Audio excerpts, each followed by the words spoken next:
Hello, so this is Wendy from Tai Chi, The Way of Life. That's where you can find me on Facebook.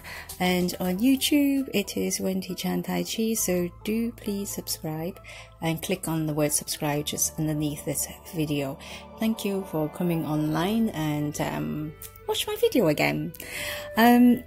Yeah, I don't do these kind of videos very much because, as I said before, I feel like, there's a lot more other people who's more qualified. But one of my students did request me to do this. And one of you also, I think it was Juan. I hope I've said your name correctly. Requested me to do some teaching videos on actually the Tai Chi form. So here am I. So here I just basically said something about, the opening stance. A lot of us are not paying a lot of attention and we move our arms far too much. So when your arms comes up, it's when you're actually opening up your hip. And then with the 8 forms, you start off with the twisting of the waist and the rotating of the arms. So rotating of the arms, if you could see before, it was coming from the trunk area. I have been focusing on the trunk area, being able to move from the trunk and not really moving from your hip. So here I'm doing parting of the hands. Again, I'm focusing on twisting with the trunk area. So from here, so I twist with my waist and then I step 45 degrees. I adjust my back leg. I know I'm doing these deliberately in all separate movements. So obviously they're not supposed to be all separate. Okay. And then you have your knee lift, and I've gone and lifted on the wrong arm.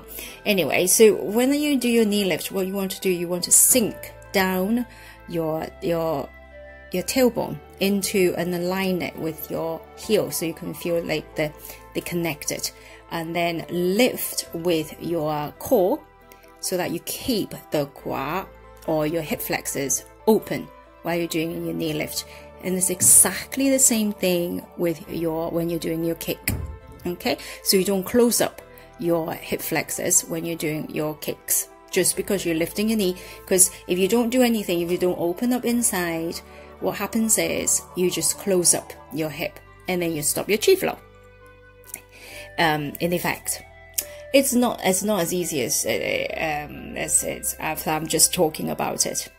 All right, so and then you go into your cloud hands. So again, the cloud hands movement is not you moving your arms from your left to your right or back again. So the movement should be coming from, because you're twisting from your trunk. Okay, not your hip. The hip should remain square up because you want to keep your hip flexors open. So the movements are coming from your twisting from your trunk. And then that must be grasping this sparrow's tail. So again, I twist from my trunk first, then I adjust my back leg, and that takes me further across. On the return again, I don't move my arm. It's the twisting of the trunk. That's why I get my arm and I lift it slightly. Then I twist with my trunk here again. And my arms goes forward, not because I push my arms forward, because I just went and transfer my weight forward. Then I transfer my weight back. I relax my arm. It's coming forward again because I'm transferring weight forward again. I think I'm just going to go around to the other side, doing exactly the same thing. Again, twist with my trunk, stepping 45 degrees, adjust my back leg, so the arms, basically I turn all the way around. Again, I'm coming back, but again, it's not my arms that's coming back. It's my trunk. I'm moving from my trunk again, moving from my trunk. So I'm going to move back with my trunk area. It's going forward, but I haven't pushed my arms just because I've just transferred weight there. So I'm going to transfer weight again. And here where I got distracted and I lost where I am with that cyclist going past. So I kind of made a little mistake here. So it should be just a straightforward lunge. Then back into your parallel stance, crossing over with your hands. and close your form. All right. I have not right through discussed about, because I can only talk about one thing when I'm talking. So here I'm just explaining how you're supposed to be, of course, sinking all this time, which is terribly difficult to execute.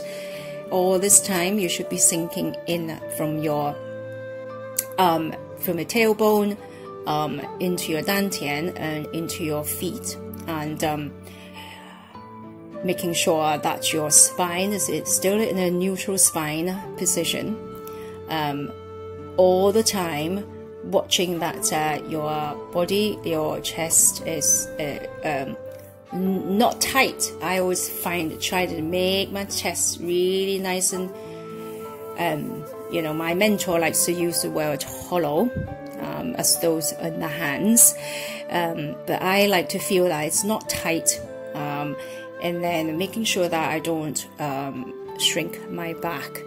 And here I'm just saying thank you for watching, and please subscribe. I hope you found this really helpful. Bye.